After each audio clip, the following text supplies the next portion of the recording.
Truman Lake Fishing Report. It is July 30th. This is brought to you by M&S Electric and Mark Hughey's Guide Service at Truman Lake. My name's Ryan, and of course, we have the man with us, Mark Hughey. He's putting the time on the water so you don't have to, sacrificing his life to fish Truman Lake and give us the details on it. Mark, how you doing? I'm doing great, buddy. How Good. are you? I'm doing well. We missed last week because I was off in Michigan, first time in Michigan, and I was blown away by it. Next time, I told the wife, I'm like, I'm bringing a boat. I don't care which boat, but I'm bringing a boat. The lakes are so pretty. I only saw one guy out fishing, and I talked to him, and they didn't have much luck, but he's like, it's day by day up there. Yeah. He's like, we'll hammer him one day and get nothing the next day. But yeah, what have you been up to? Oh, just fishing, buddy. That's kind of what I do. That's it. All right. Well, hey, let's talk about fishing then. Let's jump into the crappie bite. Are they still hitting the old minnow on a jig, brush buster? Both. They'll the crappie bite is really good. Um, like I've said in some previous reports, you just got to get on the fish that want to eat. Now there was a really good bite on the cedar trees, and there still is a really good bite on the cedar trees. Um, just not a lot of keepers. Um, you can some of these trees you get on, and they'll just be. I mean, they're loaded with fish. Um, it's next year's crop. They're, I mean, they're 7, 8.5 inches. But I mean, you can literally fish through as many minnows in a day as you want if you get on those cedar trees. Um, the bigger fish that I've been finding, hedges, um, tree rows, anything. I mean, there's some stuff scattered out on the flats too. Um, but these tree rows, if you can get on a nice hedge row or a tree row, a black stump row, you'll find some wads of fish. Um, those wads, you're going to fish through some little ones. There's some keepers in with them, but you're going to fish through some little ones. If you can get just off the side of those tree rows and find some isolated timber, it might only have 3 or 4 fish stacked up on it, but every one of them be a keeper. I mean, there's Okay. been some nice ones coming out. The it kind of some of the bigger ones are kind of hanging out by themselves, but there is some on some of these trees that have lots of fish on them. We've been getting some good ones with them, and we have been fishing some jigs. Now that we're not in the cedars, the brush buster is not as crucial. But yeah, you can tip a jig with a minnow, that purple wild Willie's head with that living the dream chartreuse shad tipped with a minnow, really good.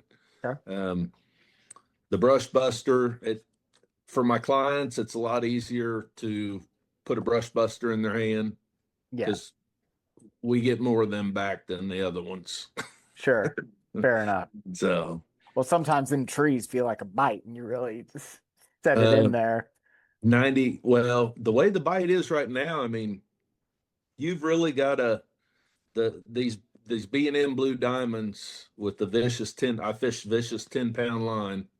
Um, the bite, I tell everybody on my little spiel every morning when we start, about not bouncing it up and down a lot. Just kind of dead stick it.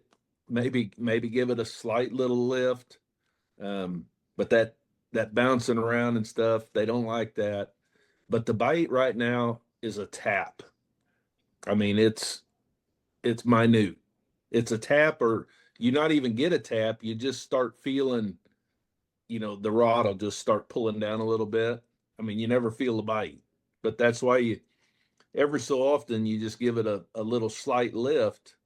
Yeah, And if you go to lift it and it doesn't come, set the hook because there's fish there.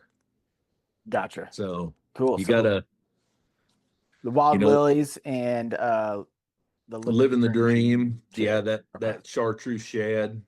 Okay. It's and but yeah, it's been really good. I mean, there's lots of fish to be caught right now, and like I say, next year's crop looks really strong. It There we does go. every year. It does every year, though. I mean, you get in this time of year when they've transitioned, and they're out on a summertime pattern, and a lot of these fish, I mean, you clean them, they're full of shad. They smell horrible cleaning them, because you cut into these shad and they're just nasty. But the fish are feeding up good. So the Good. bite's been it's getting way more consistent than it has been. Oh, good. That's awesome. So Good deal. And then, are you going out of Bucksaw mainly right now? I've been going out of Bucksaw. I've been fishing the Grand and the Tebow. Okay. There you go. So just kind of back and forth. I mean, uh, just kind of depends on the day and the traffic. Yeah. Some of the like last Friday, it was just, I mean, it was crazy. There was people everywhere. I don't know. You'd have thought it was Fourth of July weekend. I don't know why there were so many people down here because it was hotter than blazes and but there was people everywhere. So There you go. I mean, it's good to get out there. I get it. Let's jump into catfish. What's going on there? the catfish bite is rod and reel bite is getting better. Um, dragon baits, you can go out and anchor fish too. Um, but the dragon bait bite be good. Um, the noodle bite is really good. I mean, I pulled in on a flat the other day. It's a big main lake hump, and I mean, it was covered with fish. I, Hmm. I was on a crappie trip, but it was one of those spots that a guy could throw some noodles out, if the wind was right, and drift them across that hump, and you'd have done good. And there's shad everywhere. I mean, there's you go look at the even just driving down the lake, driving down a tree row or something with your side skin on, there's just balls of shad everywhere. Yeah. I mean, getting bait right now should not be a problem. There you go. Well, if you like to run jugs or noodles or whatever you want to call them, Mark's running a killer deal. If you book a trip with him, he will tell you where that flat is with all the fish. So book the trip. He's not running jugs and noodle. He'll tell you where to go, and you can get loaded up on the catfish. So good deal. All right. Anything else? Let's talk availability and anything else you need to cover.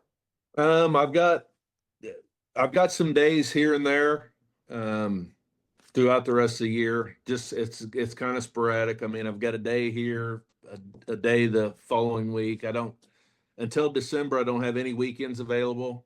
Okay. Um, but I've got days through the week here and there. So just if somebody's wanting to get out, give me a call and we'll see if we can get schedules to mesh and we'll get them out on the water.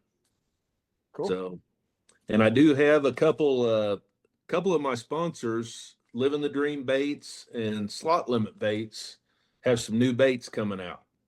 Okay. Um, for they're both crappie baits. They're both crappie bait makers. But they do have some new baits coming out. Pretty excited about them. I think they're going to be really good. Should have some of both of them by next week's report, Ooh. and we'll show everybody what they are. Cool. We love to check them out, and I'm sure you're gonna use them out of the water so you can report back how they perform for Oh, oh for yeah. your sponsor and for the audience. And cool. Well, we're excited to see that. And if you guys ever have any questions, um, Mark's a pretty open book and loves to talk fishing. So reach out to him on social media or his phone number is always below here. Book a trip. And anything else before we go? Oh, I'm good, buddy. All right, we'll catch you on the next one.